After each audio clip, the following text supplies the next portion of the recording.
بسم اللہ الرحمن الرحیم فاکلوا مما رزقکم اللہ حلالا طیبا واشکروا نعمت اللہ ان کنتم ایاہ تعبدون۔ اس میں سے کھاؤ جو اللہ نے تمہیں رزق حلال پاک عطا فرمایا، اور اللہ کی نعمت کا شکر ادا کرو اگر تم اس کی عبادت کرتے ہو۔ اللہ جل شانہ سبحانہ نے اس آیت مبارکہ میں جو رزق کھانا اور پھر اس پر شکر ادا کرنا اور حرام چیزوں سے بچنے کی تاکید ارشاد فرمائی۔ یہ دو آیات کا ترجمہ ہے۔ پہلی آیت میں حلال اور پاکیزہ رزق کے کھانے کی اجازت دی، اور ساتھ ہی اللہ جل شانہ نے یہ ارشاد فرمایا کہ ان کنتم ایاہ تعبدون، کیونکہ شکر بھی عبادت ہے اور کامل عبادت شکر کے بغیر ممکن نہیں ہو سکتی۔ دوسری آیت میں بعض ان چیزوں کا اللہ جل شانہ نے ارشاد فرمایا جن کا کھانا حرام ہے، اور ساتھ ہی حالت اضطراب کا ذکر بھی ارشاد فرمایا۔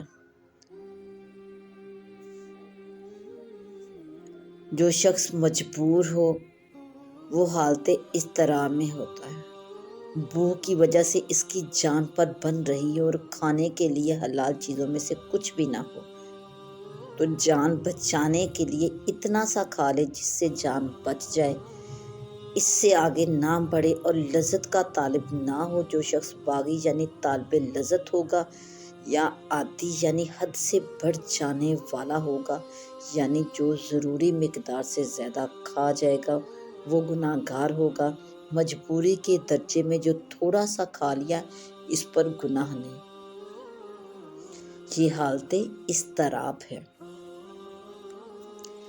انما حرم علیکم المیتۃ والدم ولحم الخنزیر وما اہل لغیر اللہ بہ ومن اضطر غیر باغ ولا عاد فإن اللہ غفور رحیم، کہ تم پر صرف مردار اور خون اور خنزیر کا گوشت اور وہ جانور حرام کیا گیا جس پر ذبح کے وقت غیر اللہ کا نام پکارا گیا۔ جو شخص مجبوری میں ڈال دیا جائے اس حلال میں کہ باغی نہ ہو اور حد سے بڑھ جانے والا نہ ہو، بلا شبہ اللہ غفور رحیم ہے۔ یعنی جو شخص حالت اضطراب میں ہو اس کے لیے صرف اس حد تک حلال ہے جس سے وہ اپنے جان کو بچا سکے، نہ کہ وہ اسے کھانے میں باغی ہو اور نہ ہی حد سے بڑھ جانے والا ہو۔ اللہ جل شانہ نے اس آیت مبارکہ میں حالت اضطراب کی وضاحت ارشاد فرمائی ہے۔ وَلَا تَقُولُوا لِمَا تَصِفُ أَلْسِنَتُكُمُ الْكَذِبَ هَٰذَا حَلَالٌ وَهَٰذَا حَرَامٌ لِتَفْتَرُوا عَلَى اللَّهِ الْكَذِبَ إِنَّ الَّذِينَ يَفْتَرُونَ عَلَى اللَّهِ الْكَذِبَ لَا يُفْلِحُونَ۔ اور جن چیزوں کے بارے میں تمہاری زبانیں جھوٹا دعویٰ کرتی ہیں کہ ان کے بارے میں یوں نہ کہو کہ یہ حلال ہے اور یہ حرام ہے، تاکہ تم اللہ پر جھوٹا افطرا کرو۔ بلا شبہ جو لوگ اللہ پر جھوٹ باندھتے ہیں وہ فلاح نہیں پائیں گے۔ تحلیل اور تحریم کا اختیار صرف اللہ جل شانہ ہی کو ہے۔ اس آیت مبارکہ میں اللہ جل شانہ نے اس بات کی طرف اشارہ فرمایا۔ مشرکین مکہ کا طریقہ تھا کہ انہوں نے اپنے پاس سے اشیاء کی حلت اور حرمت تجویز کر رکھی تھی۔ جانوروں کی تحلیل و تحریم کے بارے میں بہت سی باتیں ان کی خود کی طے شدہ تھی، جس کا ذکر اللہ جل شانہ نے سورہ انعام کے رکوع نمبر 16 میں اور سورہ مائدہ کے رکوع نمبر 14 میں بیان فرمایا۔ یہاں اس پر تنبیہ فرمائی کہ جن چیزوں کو تم نے خود سے حلال قرار دے رکھا ہے ان کے بارے میں اپنے پاس سے حلال و حرام مت کہو۔ حلال و حرام قرار دینے کا اختیار صرف اور صرف اللہ جل شانہ ہی کو ہے۔ اس کے اختیار کو اپنے لیے استعمال کرو گے تو یہ اللہ تعالیٰ پر بہتان باندھنا ہوگا۔ کسی شرعی دلیل ہی سے اللہ تعالیٰ کی پیدا شدہ اشیاء کو حلال یا حرام کہا جا سکتا ہے، اپنی طرف سے خود تجویز نہیں کر سکتے۔ جب شرعی دلیل نہیں تو اپنی طرف سے حرام اور حلال تجویز کرنا حرام ہے۔ اللہ تعالیٰ پر افطرا کرنے والے کامیاب نہ ہوں گے، دنیا اور آخرت میں سزا کے مستحق ہوں گے۔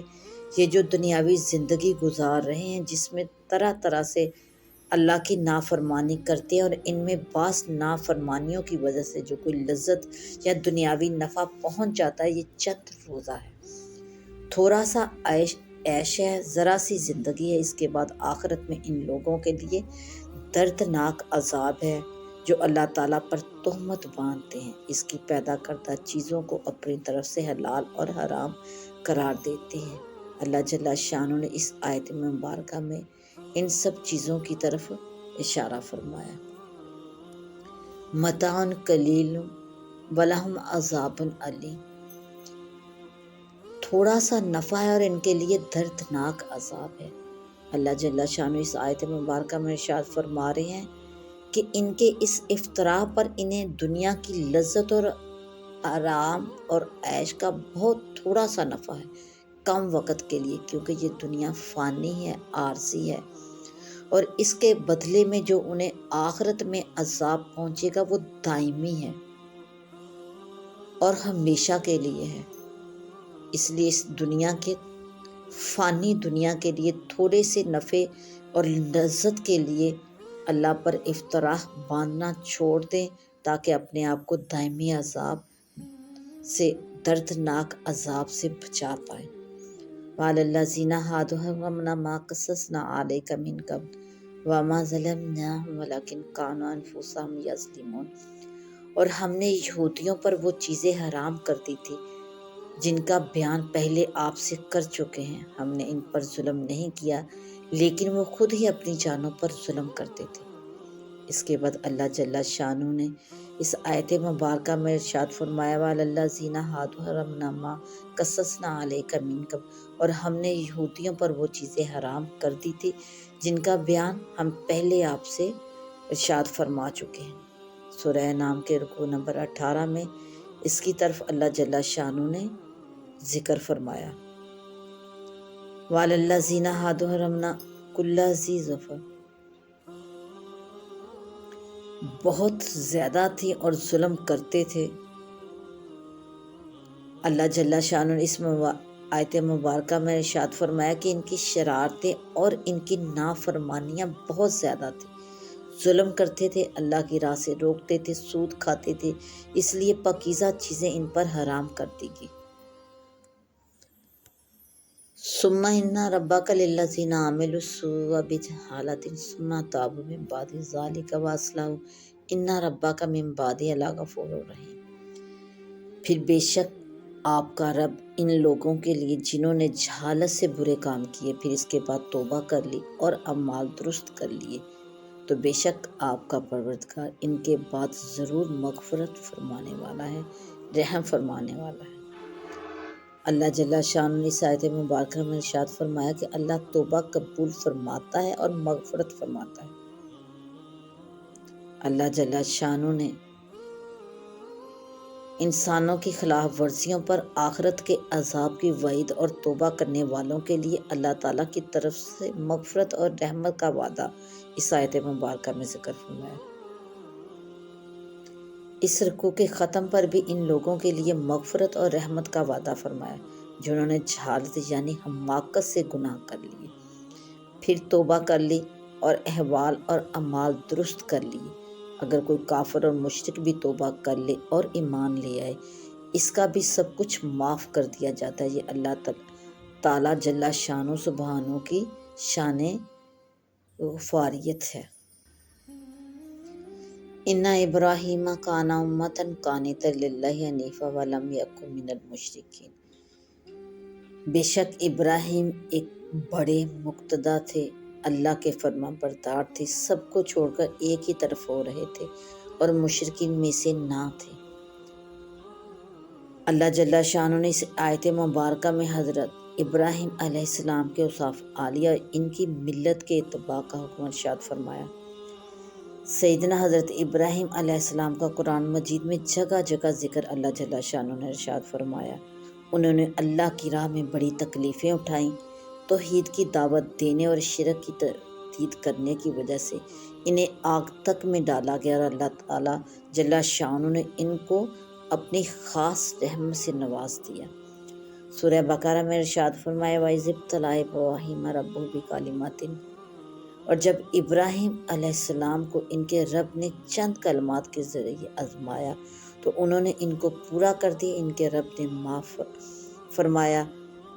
اللہ جل شانہ نے انہیں لوگوں کا پیشوا بنانے والا ہوں۔ ارشاد فرمائے اس آیت مبارکہ میں اللہ تعالیٰ نے انہیں جن کلمات یعنی جن احکام کا حکم دیا انہیں پورا کیا۔ اللہ تعالیٰ نے آپ کو نبوت سے سرفراز فرمایا، ان پر صحیفے نازل فرمائے، پھر ان کی نسل اور ذریت میں امامت کو جاری فرمایا، یعنی ان کے بعد جتنے بھی نبی آئے وہ سب انہی کی نسل میں سے تھے، ان کی شریعت کا اتباع کرتے تھے۔ اللہ تعالیٰ نے آپ کو حکم دیا کہ ابراہیم کی ملت کا اتباع کرو، جیسا کہ اس آیت مبارکہ میں ارشاد ہے، چونکہ ابراہیم کے بعد تشریف لانے والے انبیاء کرام علیہم السلام سب انہی کی شریعت کا اتباع کرنے والے تھے اور ان کی امتیں اپنے نبیوں کا اتباع کرتی تھی، اس لیے ابراہیم علیہ السلام اپنے بعد کے تمام انبیاء کرام اور ان کی امتوں کے امام اور مقتدا ہو گئے۔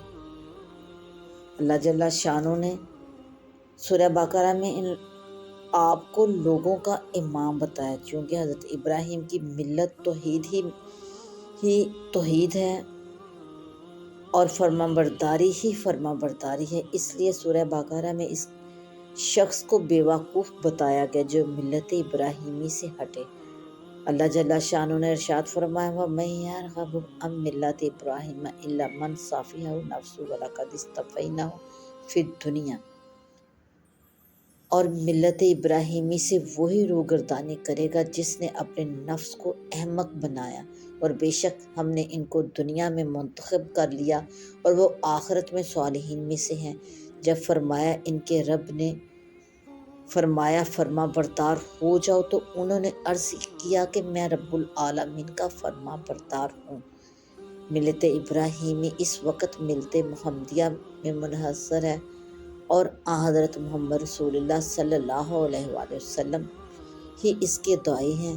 جو لوگ اس سے بیزار ہیں وہ لوگ مشرک، بت پرست، بد اخلاق، بد اعمال، دھوکے باز اور زمین میں فساد کرنے والے اور قوموں کو لڑانے والے ہیں، اور جس قدر بھی دنیا میں قبائح اور برے کام ہیں سب انہی لوگوں میں پائے جاتے ہیں جو ملت ابراہیمی سے ہٹے ہوئے ہیں۔